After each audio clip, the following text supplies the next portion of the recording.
Magandang gabi at magandang araw sa kapwa ko mga Pilipino, kahit saan man kayo, parte ng mundo. Kumusta po kayong lahat? So nagdesisyon po ako na gumawa ng video ito para maiparating ko po sa dalawang senador na ito ang aking pagkadismaya at galit kay Senador Chis Escudero at kay Senador Alan Cayetano. Kasi po, ang pakiramdam ko po ay sobra ng panginginsulto nila sa ating mga Pilipino. Yun pong single word, forthwith. Tiningnan ko po sa lahat ng diksyonaryo, lahat ng dictionaries, Oxford, Cambridge, Webster, puro parehas po yung meaning. Ang meaning po ng forthwith, immediately, instantly, right away. Pero po silang dalawa ay may sarili pong meaning.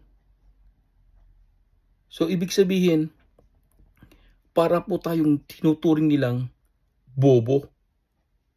Kasi mayroon silang alam na meaning ng forthwith na hindi po natin alam ng mga ordinaryong Pilipino. So manigas tayo. So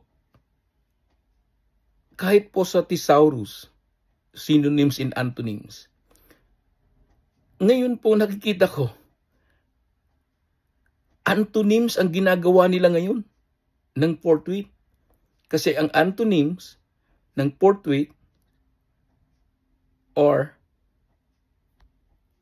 late, slowly. See? Yan po.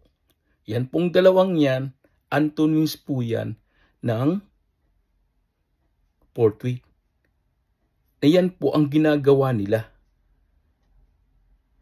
So mas naiintindihan ko pa po ang kalagayan nila Robin Padilla, Amy Marcos, Bongo, Bato de la Rosa. Kasi po talagang grabe po ang loyalty nila kay ex-President Duterte. Sabi nga ni Robin Padilla, kahit sunugin pa siya, lalabas at lalabas ay Duterte pa rin. So pero kayo po, Senador Escudero, Senador Cayetano, abogado po kayo.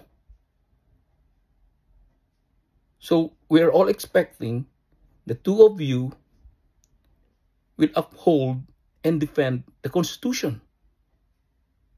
Huwag nyo na pong palitan ang meaning ng forthwith. As far as I know, wala pong Cayetano dictionary. Wala pong Escudero dictionary.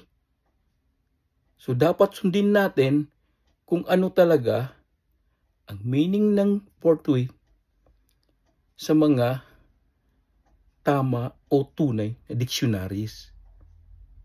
So for God's sake po, Senador Escudero, Senador Cayetano, huwag nyo na po kaming insultuhin at lukuhin pa.